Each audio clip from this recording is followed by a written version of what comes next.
চাল, ডাল ও মুরগির মাংস দিয়ে সুস্বাদু চিকেন খিচুড়ি তৈরি করা যায়, যা একটি জনপ্রিয় ও পুষ্টিকর খাবার।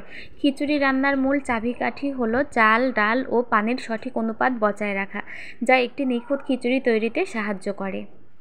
তো হ্যালো এভরিওয়ান, আসসালামু আলাইকুম। আজকে খিচুড়ি তৈরি করব। এখানে সব কিছু আমি রেডি করে নিয়েছি।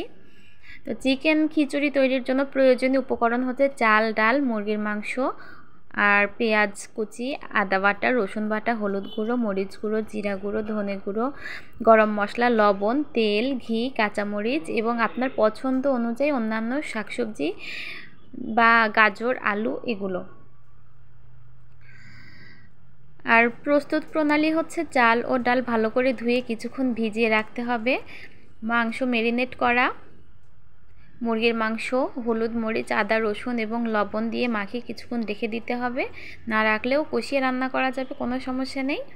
একটি হাঁড়িতে তেল গরম করে পেঁয়াজ কুচি ভেজে আদা, রসুন বাটা, হলুদ, মরিচ, জিরে, ধনে গুঁড়ো দিয়ে কষিয়ে নিলাম।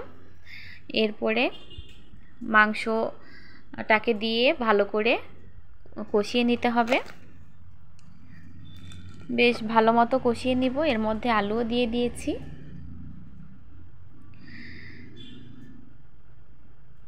এরপর আমি ভেজানো চাল ডাল যেটা আমি ধুয়ে রেখেছিলাম সেটাকে এর মধ্যে দিয়ে দিব।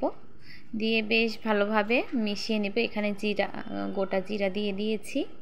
আর পরিমাণ মতো পানি দিতে হবে যাতে ভালোভাবে সিদ্ধ হয় খিচুড়ি বা খিচুড়ির ঘনত্বটা ঠিক থাকে। আপনি যদি একটু নরম খিচুড়ি করতে চান সেজন্য আপনি একটু পানির পরিমাণ বেশিও দিতে পারেন। এখানে গরম মশলা গুঁড়ো দিয়ে দেওয়া হলো। ভালো করে কষিয়ে নিচ্ছি। এই পর্যায়ে আমি চাল ডালগুলো দিয়ে দিব। দিয়ে এটাকে আবার কিছুক্ষণ কষিয়ে নিব।